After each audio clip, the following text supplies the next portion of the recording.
Todd McCarthy of Variety calls this movie a seamless, pulsating, dazzlingly visual revenge fantasy that stands as one of the most effective live-actioners ever derived from a comic strip. Peter Rayner of the Los Angeles Times says it's like one long fright night. Even though it was photographed in color, the Edge of Darkness atmosphere descends on the audience like a shroud. And Jay Boyar of the Orlando Sentinel says, as exploitations pictures go, I've seen a whole lot worse. On this episode of Ruined Childhoods, we determine the fate of The Crow.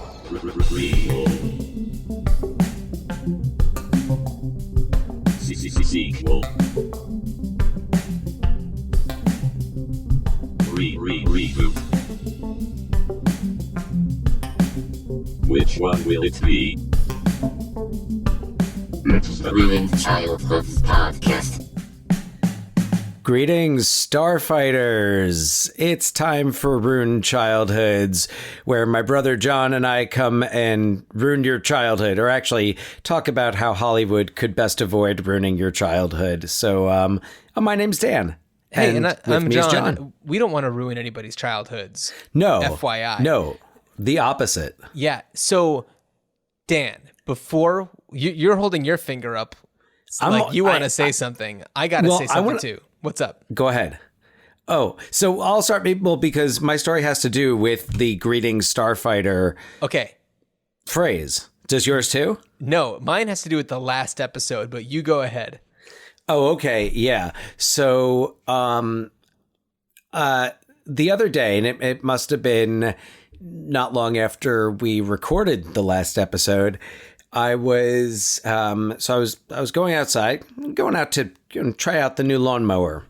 Got a new lawnmower. Congratulations. And thank you. No, I was excited about it. Good deal and everything. You know, it's another story for another time. But maybe not. Go on. Yeah. No, I got a bargain. Anyway, let's do Lawnmower Man, and then you can talk about it. Oh, sweet. Okay, cool. That's the best way to get me to stop talking about something, by the way, is just tell me we'll talk about it with another movie. So I'm walking outside and I turn on my headphones that I wear when we record the podcast. And I guess my Bluetooth connected to the computer and not my phone. So when I hit play, all I heard was the beginning audio of the last file, but like my connection wasn't good. So it was greetings Starfighter, greetings Star. And it sounded like the Starfighter machine in the last Starfighter game. Like when it starts like fritzing out. Well, that's special. I was like, wow, that's amazing. For anybody, so cool. For anybody who doesn't know, or maybe you're listening to this show for the first time, this is a podcast about movies that are either cult movies or classic movies, and we kind of discuss what would happen if they were to be rebooted or given a sequel or a prequel or remade. And one of the episodes that we did, a movie that is very near and dear to our hearts, and for me, my skin, because I have a tattoo about this movie, The Last Starfighter. That's where the Greetings Starfighter comes from that we say at the beginning of the shows. So, and likewise, because you hopefully you'll make it to the end of the show where we will wish you a good journey, which, if you're not familiar with the 1987 cult classic Masters of the Universe, another one near and dear to our hearts. John, do you have a Masters of the Universe tattoo? Not yet. I do want to get the Cosmic Key. I love that answer. It's been on my list for a very long time. But that would be a pretty cool one. So what I wanted to talk about was about our last episode, the movie Summer Rental, starring John Candy. Summer Rental. So one of the things that we talked about a little bit and actually played at the end of the episode is the score to the movie, which is this little it's the same music that you hear, and I'm sure it's also in like Weekend at Bernie's and like any movie like that where it's like very, very familiar. What's up? Every time I start to hum it, it's funny. I start to go into the theme from the TV show Parker Lewis Can't Lose Her, which I think is how it went. So I feel like we didn't do the proper service by actually investigating that. So I wanted to talk a little bit about that before we start getting into anything else for this episode. So it was written by Alan Silvestri. And if anybody isn't familiar with Alan Silvestri, he did the scores for pretty much all of Robert Zemeckis' films. He's also done like Avengers Endgame, Avengers Infinity War, The Avengers, Captain America, The First Avenger. Alan Silvestri has scored so many movies. Future movies. Robert Zemeckis movies, Back to the Future, Forrest Gump. Is also scoring the upcoming Robert Zemeckis remake of The Witches.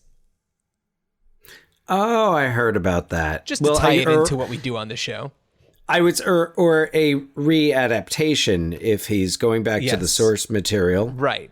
So, I also want to mention that Alan Silvestri scored the fantastic movie Father of the Bride, which I'm sure we will talk about at some point.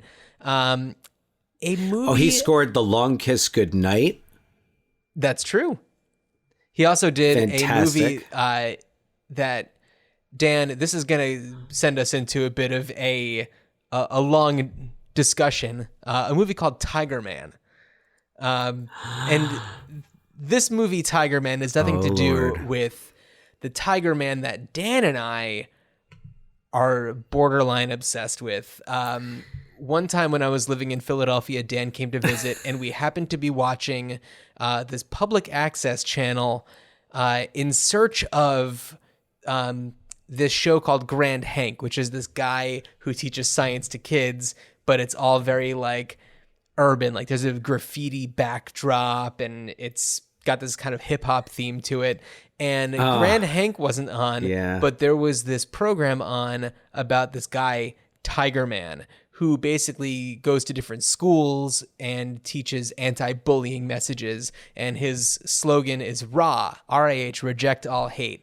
And it is this guy who's this like, kind of just like a South Philly bro who dresses in this like tiger kind of superhero-y costume to do his thing.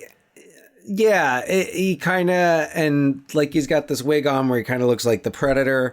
Yeah, it's like these weird dread type things. Which also scored by Alan Silvestri. That's right. So anyway, I wanted to quickly mention the Tiger Man thing. Alan props to Tiger Man, by the way, because he's doing good work in Philadelphia. Seriously, like hopefully still. I don't know. We haven't caught up with him in a while. I believe, I'll be honest, every now and again, I kind of, check up throw on a little Tiger Man, Google Tiger Man and see what's going on. And, I think he's still, hey, if you live in the Philadelphia area and kind of what's going on with Tiger Man, shoot us an email at ruinedchildhoodspod@gmail.com. Yeah. Or like, hey, get us in touch with Tiger Man. Yeah. Cool. Alan Silvestri also scored the movie that we're going to talk about at the end of this episode, as it is our next episode's film. But we're not going to get into that right now. We'll talk about that later. Yes. But we've got a few Intrigue. different reboot news bits to talk about. But one thing that I think just kind of slipped through the cracks on my radar, I don't know when this was going down, until I went on Apple Trailers today while I was eating lunch, just to kind of click around, see what's going on. And Dan, I had no idea that they are doing a Jacob's Ladder remake. Oh, yes. I saw that and I neglected to mention, I didn't see the trailer.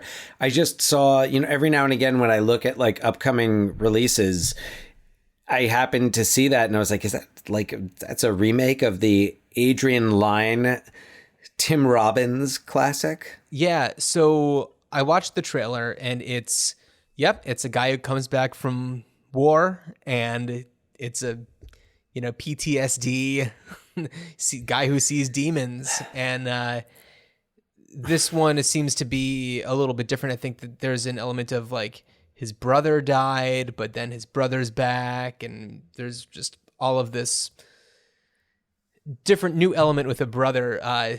But yeah, I mean, I watched that trailer and I was like, I don't know if I remember Jacob's Ladder all that well, but I'm pretty sure it's the same exact thing, because I had no idea that it was being remade. I didn't even know that anybody was thinking of remaking that. I mean, I guess it makes sense. It's still a story that can work in any time period.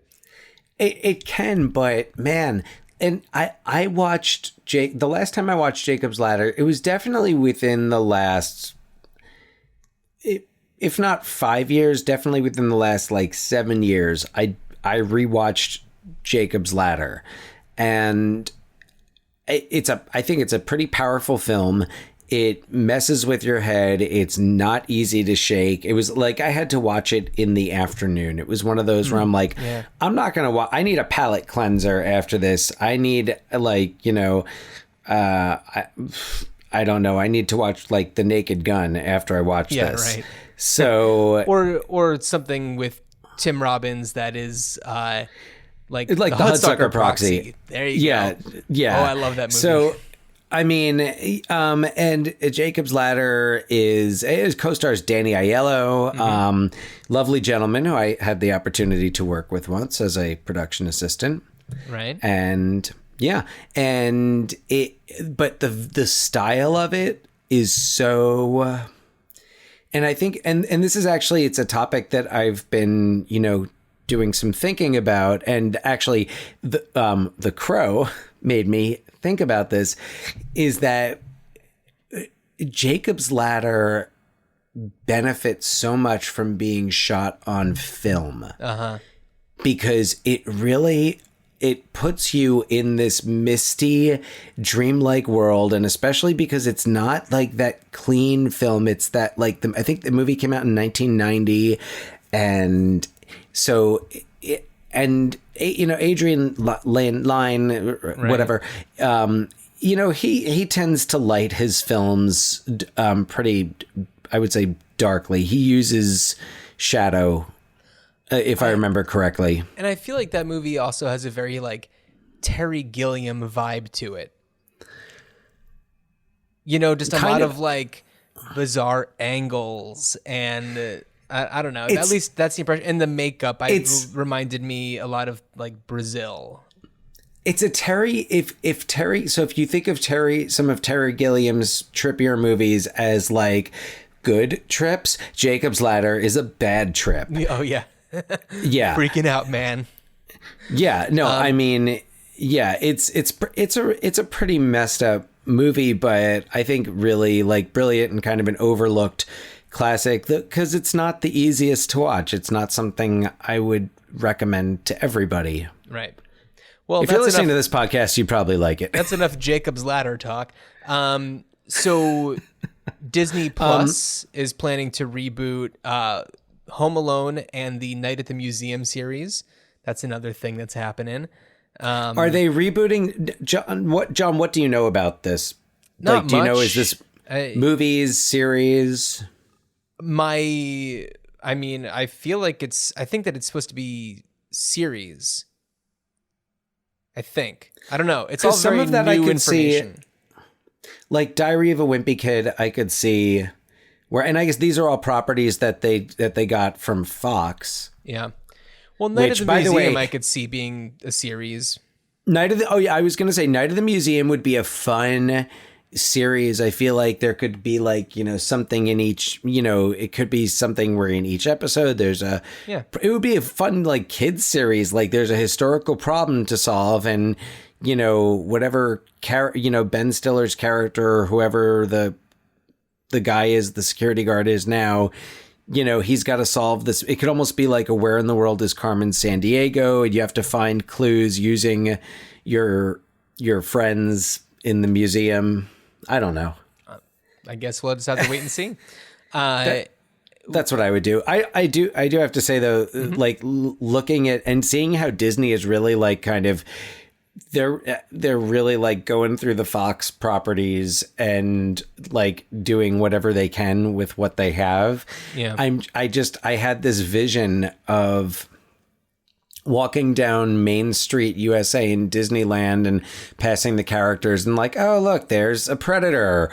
And like, oh, look, it's Cornelius from Planet of the Apes on that horseback. And like just a whole Planet of the Apes section that you go to. Like we always say, we'll just have to wait and see.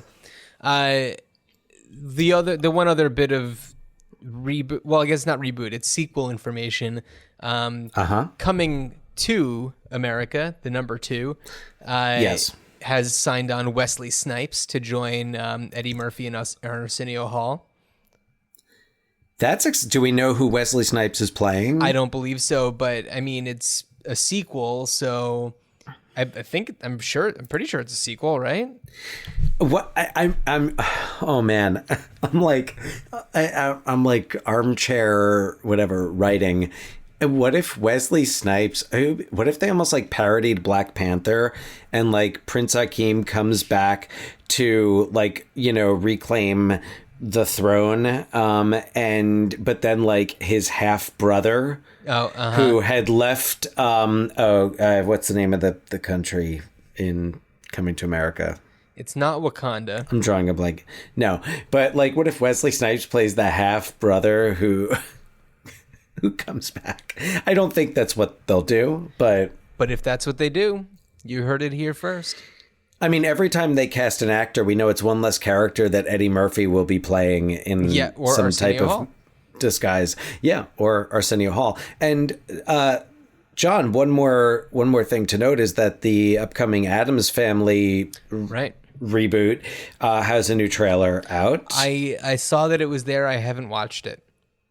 So what's really cool and what really got me excited about this is the new trailer shows that the Addams Family moves into their house, their new house in New Jersey. Hey, all right. Which for those of you who either know Addams Family history or learned it from listening to our episode on the Addams Family was originally created by Charles Addams when he was living in Westfield, New Jersey, which is where partially where we grew up. Yeah. Or really where we grew up. And for the first 2 years of my life and 8 years of yours, something like that.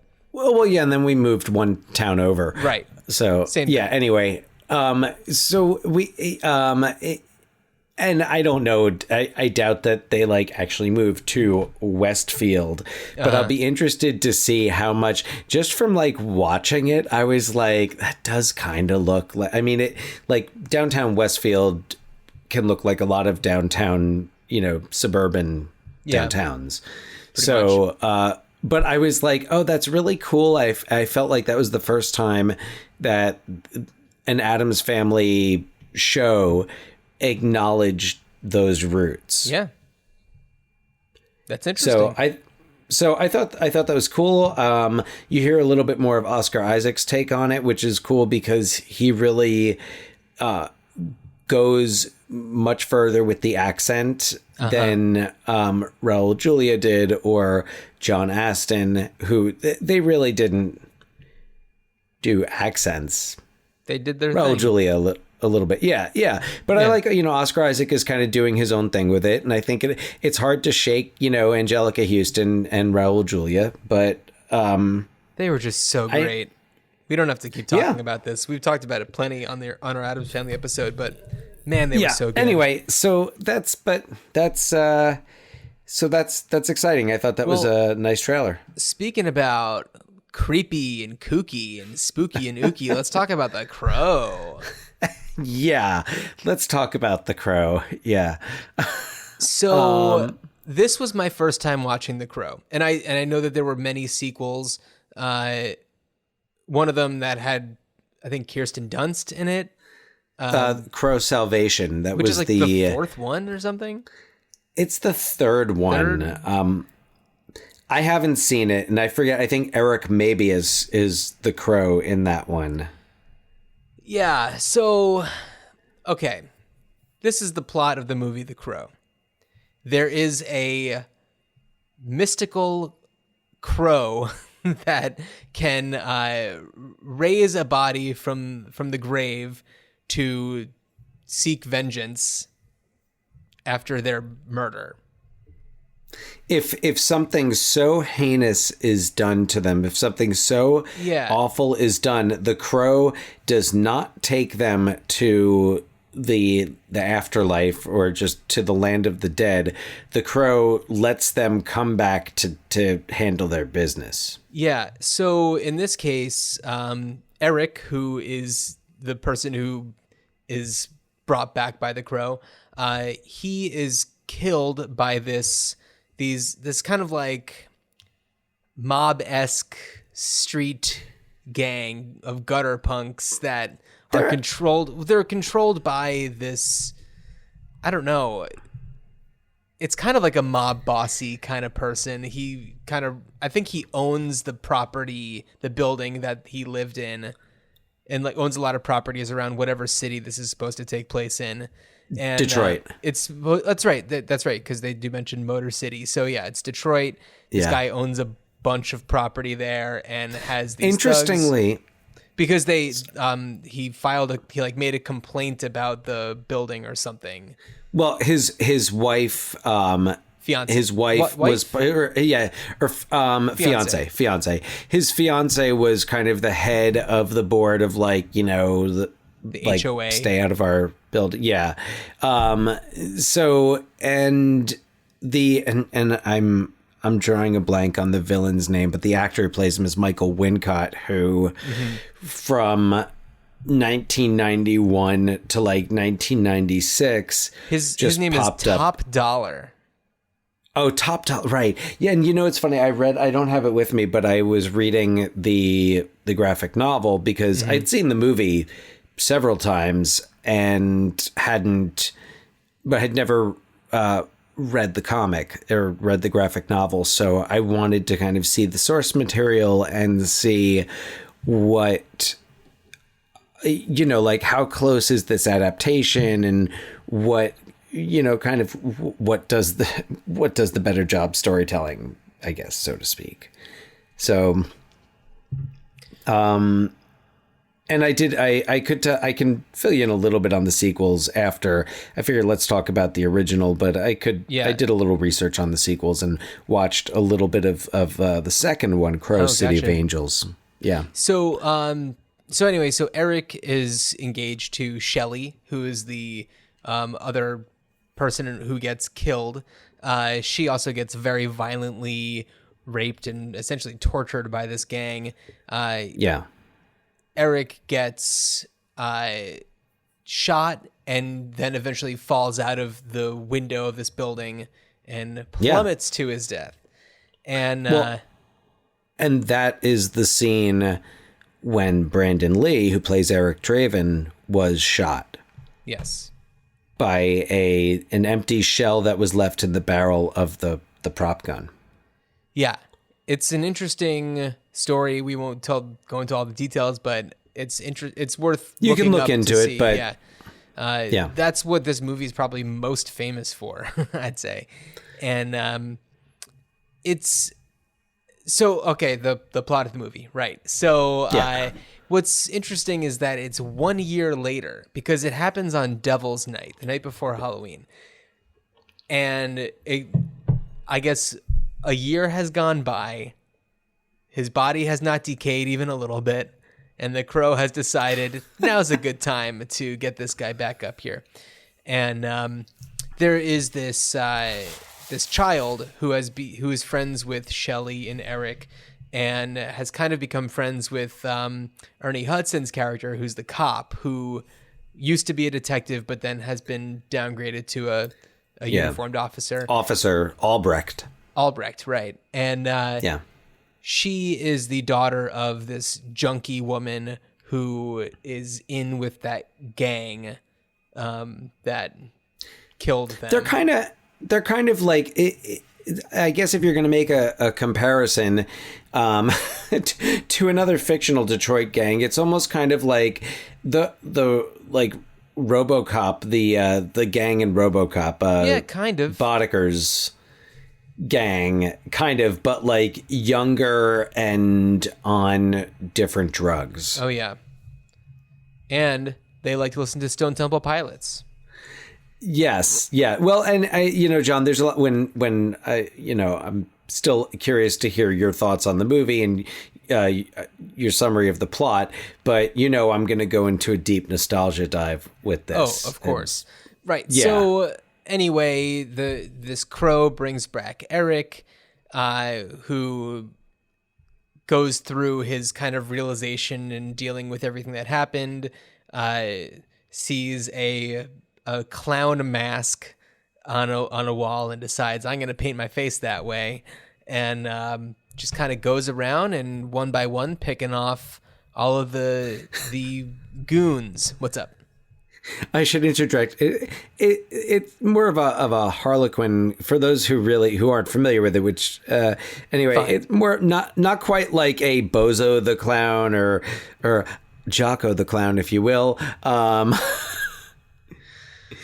Shout out, Mom. But more of a mime, Yeah. of a mime look. Yeah. It's hard for me to really go into this too seriously because I did not really enjoy this. There was a lot of things about this that I thought was a little ridiculous. And maybe had I seen it around when it came out, I would have been more into it, but it's hard to watch it and take it too seriously. Like things about 1 year later a crow does it. Like that's not really explained. Also in the Crow sequels, the only things I know about them are from what I see from the posters, and they have the same look to them. And it's like, how do they all have the same look? Well, It's that's how the different Crow people. chooses who to bring back is only people who have that mask hanging on their wall. Yeah, so it's kind of weird. And the goons discover that there's been this crow that's been going around, and he can see through the eyes of the crow. Very Game of Thrones, or Game of Thrones is very the crow. Oh yeah, he's like the three-eyed raven. Yeah. So the three-eyed raven is kind of going around and finding the people, and he sees where they are, and he gets to them by doing parkour over buildings, and and he can't be hurt. And they discover that he can't be hurt unless the crow is hurt. So if he gets shot, then the bullet hole disappears or whatever. They discover this because of what's Top Dog, was that his Top Michael Dollar. Wincott's Top Dollar, because Top Dollar's quote unquote sister who does creepy I don't know, magic shit. She kind of Biling. figures, and she biling, right, and she collects people's eyes. Yeah. She's weird. Yeah. She weird. Yeah. Best way to put it. Anyway, that's essentially the plot of The Crow. And then it's he does his thing and then goes back to the grave. That's it. And then perhaps he then decides to start decaying. I don't know how bodies work. Just saying. That's generally what they do, but who knows what being revived by a mystical crow does. Yeah, they don't really go into that. There's more things that I want to say, but I feel like they'll play into my thoughts about the Crow's afterlife, if you will. So, Dan, tell me what you think about The Crow, having read some of the graphic novels and seeing some of the sequels. What's your take? Well, John, first, let's answer the question on everybody's mind. Yes, I remember when and where I saw it for the first time. It's been a while. That's true. So, but no, I was a junior in high school when this came out in May 1994, a little bit over 25 years ago. And, it was one of those, it was in those days of wow, I am just going off with a bunch of friends in a car that one of them is driving, and we are like, you know, it was like freedom. And so we went to see The Crow at the Blue Star Oh, wow. General Cinemas, which I've mentioned previously. It's also where I saw Tim Burton's Batman, which kind of it figures in because I think Batman really opened the door for The Crow. Mm-hmm. So, especially in terms of style, but also just like darkness. Yeah. But yeah, so I remember seeing it, and I think I was on like a quasi, like one of those, is this a date type things? Yeah. So, which I think I felt like realized, I don't know, way after the fact, you know, I think it was, but, yeah, no, I would have needed like a mystical crow to come and tell me. I was clueless. But the movie was huge because not only you had the son of Bruce Lee, and like this movie was going to make him a star, and then he was shot, and there was kind of the question of, well, like, all right, is this movie going to even come out? Is it going to be any good? And I don't necessarily remember seeing trailers, but I remember that the Stone Temple Pilots song Big Empty was a huge hit, and it was from that soundtrack, and that you know, that soundtrack was really it was like so many, like it was like Nine Inch Nails, and like all like the really darker goth side of alternative, like The Cure, and it's like culturally it was a big deal. Mm-hmm. And it was just like this cool kind of almost counterculture, like violent, visually like stunning, weird movie. And like, yes, it's an adaptation of a graphic novel, but is it a superhero movie? No. No, it's, you know, The Crow is this dark, like he quotes The Raven, Edgar Allan Poe's The Raven, which I will get to the big question in a moment, but you know, and so much of the mood of it, and it is very like Poe and very dark, and so much of Draven's dialogue, which, by the way, this Eric is a Draven. The Crow. So is he the Crow, or is the Crow the Crow? Or is this he a Frankenstein and Frankenstein's monster type thing, or maybe? No, I think whoever the Crow inhabits is the Crow, whether it's Eric Draven or Ash in Crow City of Angels, or whoever. Man, is your with name is Kirsten Ash. Dunst. You're going to be summoned by the Crow. That is seriously, Crow name. You are begging for it. So, especially if you have like long hair right about down to your shoulders, and you've got a Harlequin clown mask hanging on your wall, you're going to be a crow. You're going to get crowed. You're getting crowed, boy. You're getting crowed. So anyway, getting back to kind of the cultural moment and going to see this movie. Yeah. I mean, I remember it was packed.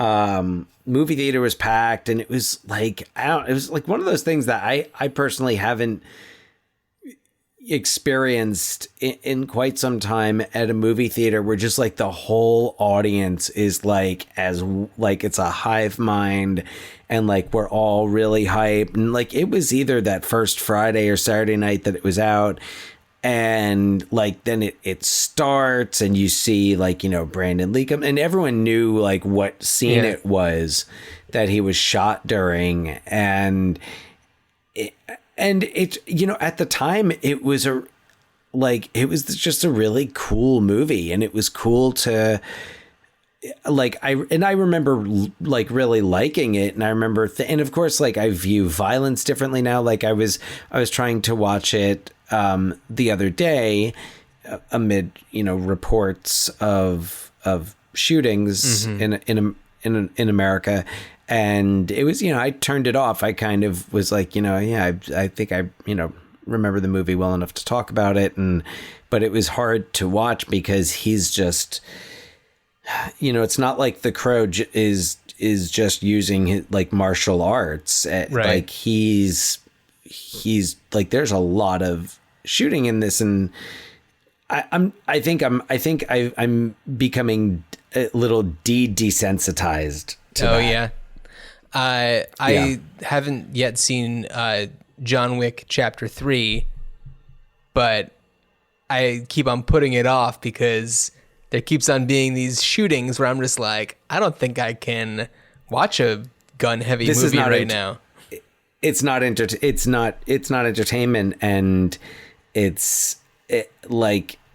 But credit to the Crow, lots of knife and sword play, so it's got that going for it.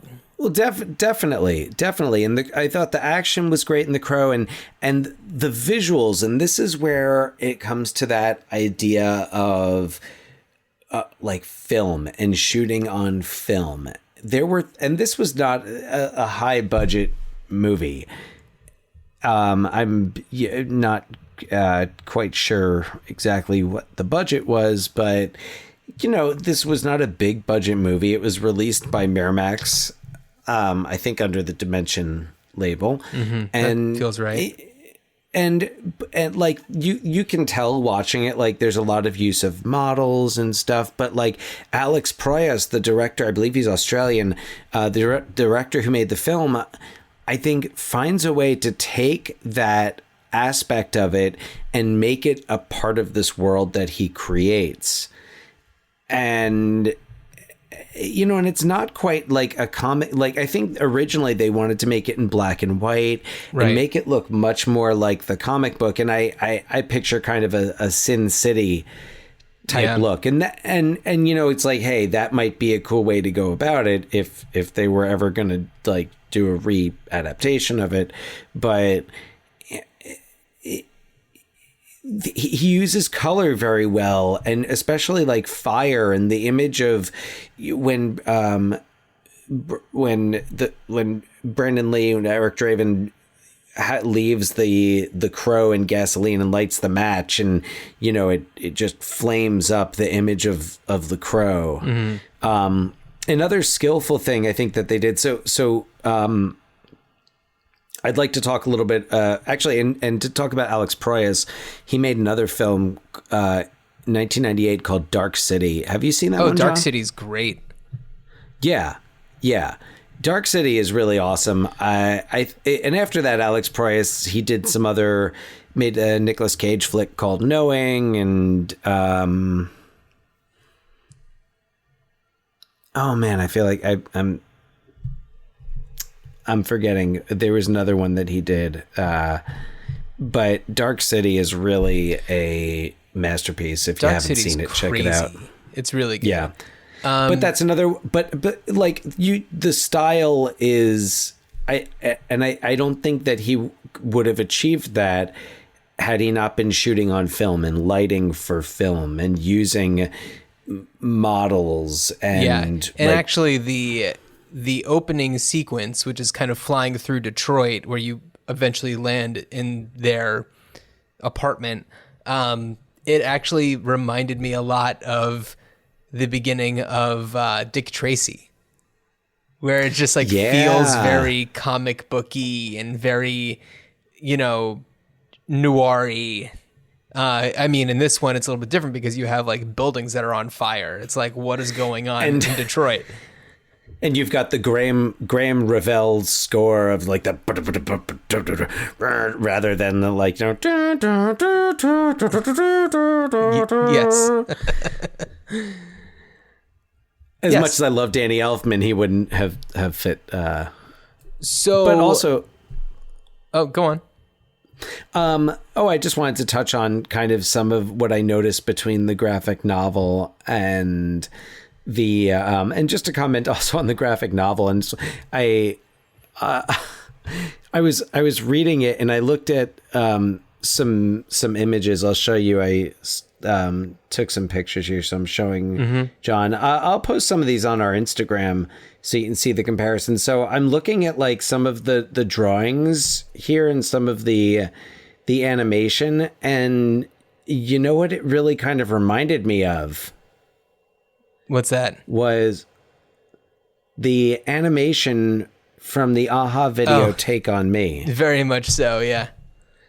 And I was like, that's so strange, because I was thinking about the story of Take On Me, and it's, in the graphic novel, Eric Draven is a mechanic, and I think in the video for Take On Me, the protagonist is also a mechanic, and you know, he's being chased by the evil mechanics. When were the Crow graphic novels made? 93. Oh, so they were 90s. Oh, so interesting. Take On Me predates the Crow, but very interesting. Yeah. So but other than that, I thought what I really saw in the graphic novel was, it was kind of like the graphic novel, even though I think it was published in 93, the feel of it is much more of that like 80s goth. It's Robert Smith or Iggy Pop. Yeah. And the movie is 90s. The movie is so it's very grunge 90s. Like there's this one scene where like, you know, Brandon Lee is like smashing a guitar, and it was like, man, that's Kurt Cobain on like SNL or whatever, wherever, or any concert he did where he smashed equipment. So I thought the movie was very appropriate for its time. Yeah. And the graphic novel, you know, not as much. And the Crow in the graphic novel looks much more androgynous. The Crow in the graphic novel, the artwork reminds me a lot of Neil Gaiman's Sandman. Yes, that's what I was. Yeah, absolutely. I'd be interested in seeing Neil Gaiman do a Crow. Do a Crow book. I mean, I don't know. That guy's he's creative genius. He's kind of beyond the Crow. And then the other thing, I think it would be fun. He'd do it for fun. The other I guess thing with the graphic novel and the movie is, in the graphic novel, Eric Draven is a mechanic. And in the movie, they change it to him being a songwriter, yep. that he's got a band, which not only is very 90s, but actually explains why all of a sudden he's extremely eloquent and verbose when he's reciting the Raven. Yeah, reciting the Raven, which when he did that was when I had to pause, and because I was like, wait a second. So ravens and crows, are they the same thing? I didn't know. So I consulted the expert. I consulted Alexa. And I conducted an interview with Alexa, which I'd like to cut to now, because she had some good insight.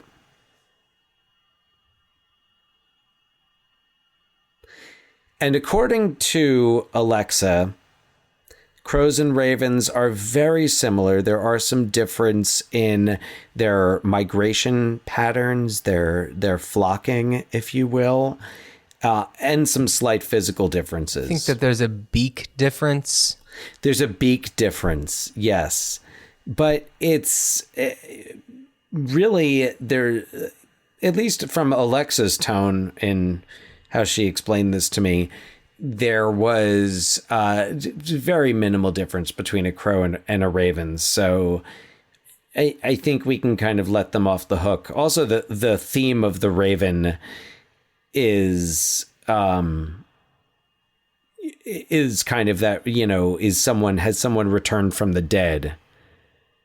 He's hoping, I think it's his lost love. He thinks Lenore. It's his lost love. Yeah, Lenore in embodied in the raven, and quoth the raven nevermore. Well, there you go.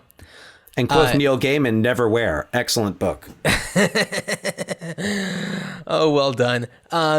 So what I want to know is, and it's possible that as somebody who's a lyricist and poet in their own right, did he already know the Raven, or did that come along with being part of the Crow?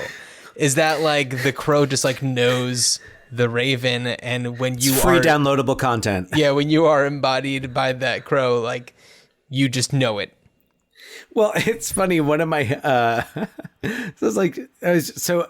I wrote this. I'm just going to read my exact note because this is just me kind of, I don't know, snowballing here. As in the graphic novel, there's no explanation as to why when Eric is reborn as the Crow, he is suddenly very eloquent and poetic. Perhaps the Crow just speaks through his body, and the Crow is actually Edgar Allan Poe. No. So, so my theory while watching this was that, like, so the Crow actually might be a Raven, and that Raven might be Edgar Allan Poe. So, Whatever. Prequel. Sure, maybe.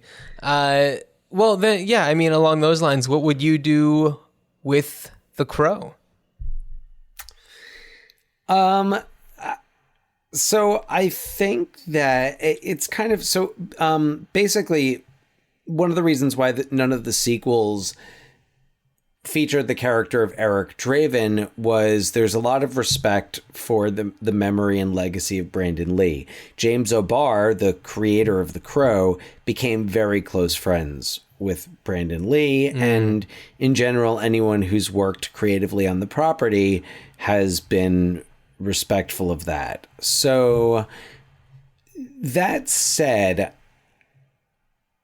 if I was going to do either a remake or a new installment, I would really consider either like an animation, almost like I'm imagining almost like a rotoscoping, not quite, but I would consider animation or as we discussed, kind of in the style of Sin City. Perhaps it could be a Robert Rodriguez. Right.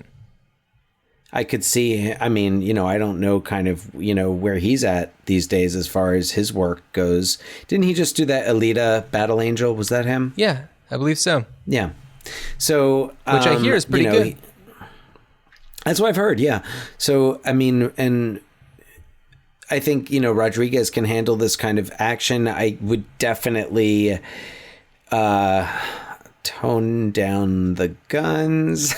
But I also think with animation, it's, just like we talked about with the Addams Family, you're a little more free to go in different directions with the characters, and you can have an actor voice Eric Draven and have that actor not be, it can be okay that that's not Brandon Lee because you're not physically presenting another person as Eric Draven. You could draw it and I would suggest, match the style to the original book. Right. Or if you're going to have someone new, draw it and adapt the drawing, then draw it like Brandon Lee. Yeah. So, I don't know. What you have any thoughts? Well, here's what I would want to see. And in my explanation, there will be some changes that reflect the issues that I had with this film, The Crow. And I understand that this is all part of the graphic novel adaptation, but doesn't necessarily need to be that way. I think it would make a great series where each season is a different person being taken over by the Crow to right a wrong. And what's up? Oh, I'm just spitballing off that idea there. It's almost like you could have it more as like a supernatural detective series where they're kind of trying to solve their murder. They're trying to solve, whatever it is, but it's not like in The Crow where he comes back and he's just like, oh yeah, I've got my list. And he's like Arya Stark. And like, all right, sure. Sick boy, dollar. Lots top of dog. Game of Thrones connections here. So Tintin. yeah, kind of like goth Tintin. And then have... but then just have... And then each season would be someone different. And also, they should be wearing, at least to begin with, whatever they were buried in. Because it seems like the Crow, in addition to having the, Harlequin mask, makeup, also then just wears all black and is mysterious. And no, I think he finds that's not what he comes out of the grave. No, wearing. it isn't. But he finds a pair of shoes in a dumpster. But all of the other Crow movies, they seem to be wearing like all black, and it just seems to be like part of the look. It's like, hey, I'm gonna look like a crow now. It's missing the important exposition that Batman Returns has when Michelle Pfeiffer comes back to her apartment and like you see her putting together the Catwoman suit. Oh, totally. You just don't get that. Yeah, you're just like, oh, okay, that was convenient. Yeah. I had that in my closet. But yeah, no, okay, yeah, so cool. So that would be, and maybe they only have a certain amount of time to do it before they go back. Yeah, seriously, because a year later, that body's going to be in bad shape. And, but also, all right, Eric Draven, he comes out of the grave, I think, without a shirt on or without any clothes on. And it's like, are we to expect that he was buried in the buff? Well, maybe his shirt decomposed. Okay, the crow's mysticism doesn't different time, John. Doesn't have any effect on Cotton. So yeah, a year later, and Cotton completely decomposes. So yeah, that's what I would do. And also, one thing that bothered me about this. Oh, what? I had a question for you. Sure. who do you have in mind creatively to put behind this? I hadn't really thought that out, but one thing that I did want to just mention quickly is that it bothered me that it was Eric who was brought back by the Crow and not Shelley. Why not Shelley? Why did it have to be the guy? Does the Crow not work with women? Anyway, that's what I want to know. Well, on the show, it doesn't have to. That's a right that's a wrong that could be righted. Exactly, it could be anybody. Yeah. I mean, there are so many talented people out there creating television shows. I couldn't pick. I think that. Would you do? I think that I would want somebody like Jordan Peele to maybe like produce it. Be kind of the watchful eye over it. But I don't know. It could be anybody. But I think we do have to mention that there were a lot of efforts to bring back the Crow. In 2008, Stephen Norrington, who did Blade, was planning on bringing it back, allegedly in a more like realistic, almost documentary style. And then I'm as confused as you are. And then in 2011, Juan Carlos Fresnadillo, I don't know if I got that name right, who did 28 Weeks Later, which I think is a smart person to bring this on. That movie was pretty creepy. Was brought on to director for a remake. And that one was going to, the names for the stars for that one were Bradley Cooper, or Mark Wahlberg, Channing Tatum, Ryan Gosling, maybe James McAvoy. And then it just got kind of moved around. There's been a lot of different ones. Alexander Skarsgård was in talks to do one. Tom Hiddleston was in talks to do one in 2013. It's just been kicked around for a while. What about Adam Driver? Actually, there was one with Jason Momoa that was supposed to be coming out this October. Really? Yeah. Yeah, apparently Sony was going to be remaking The Crow, and it apparently, according to Corin Hardy Variety, as a director, who did The Hallow. Yeah, so this thing has just been kicked around. Nicholas Hoult for a period was in talks, which I could totally see. And let's see, there was another one where Kristen Stewart was being considered for the part of Shelley. So I don't know. Where Shelley would come back, maybe, because I could see Kristen Stewart. Oh, by the way, I saw the trailer for Charlie's Angels. I think it looks pretty good.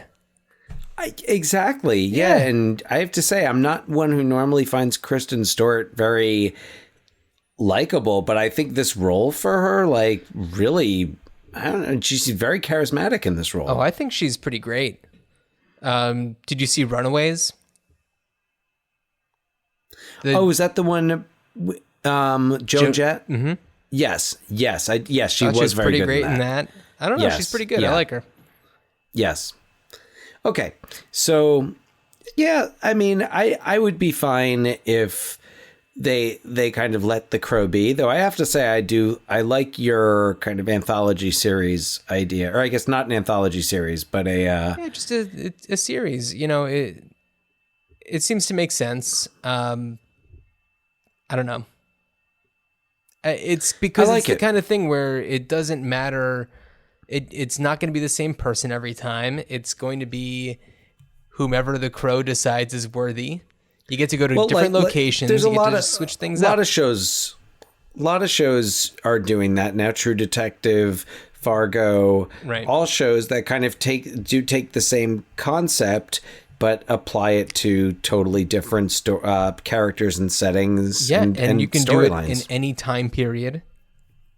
Oh, that would be Victorian. Prehistoric. I don't know why. A prehistoric. Like a caveman. I'm just thinking dinosaurs. It's just all dinosaurs. There's no crow dinosaur. There's no Cro-Magnon. dialogue. There's no dialogue. It's just roars, and Nine Inch Nails music, and well, of course, yeah.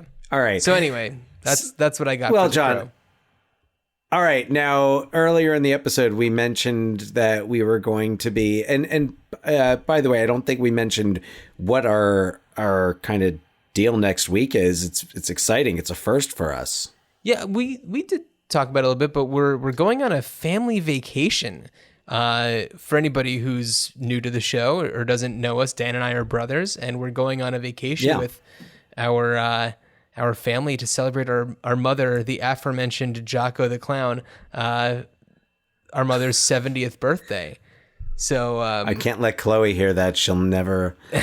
Jocko the Clown entertained at my daughter's 3rd birthday party, and they're two different people according to her. Right. Sorry. We're gonna keep it that way. Anyway, we're gonna be away on vacation, and I am bringing my gear, and we are going to record a bunch of episodes, including a film scored by Alan Silvestri himself, Soapdish. Yeah, a favorite, I would say, of both of ours. So Soapdish excited to is an awesome movie. Yeah, I'm excited. Absolutely. If you haven't seen it, check it out. It is currently streaming via Hoopla, which, if your public library is affiliated with Hoopla, then you can. It's like renting the movie from the library without leaving your couch. So, so check out Soapdish if you haven't seen it before, or if it's been a while. And if there's anything that you're curious about, you would like to hear us chat about, or that you'd like to chat about with us, shoot us an email at ruinedchildhoodspod@gmail.com. We're also on Instagram at ruinedchildhoodspod. Yeah. And John, anything else? Any other projects coming up for you? Any other projects coming up for me? Well, you're busy with projects, for the Portland Art Museum. Oh, just the usual. The Portland Art Museum podcast is going strong. That one is my I have to take this seriously project. The only podcast where Are you saying you don't take this seriously? Dan, I take this very seriously, but there are certain things that I say on this podcast that I can't have said on a museum's podcast. And I would imagine that one of those might be Good Journey. Oh, who knows? Good journey may come up. We'll see. True. I'll try to sneak it in.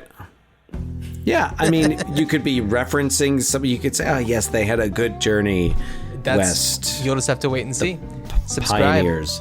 Okay. All right, well, good journey, John. Dan. And good journey and aloha to you. Driving faster in my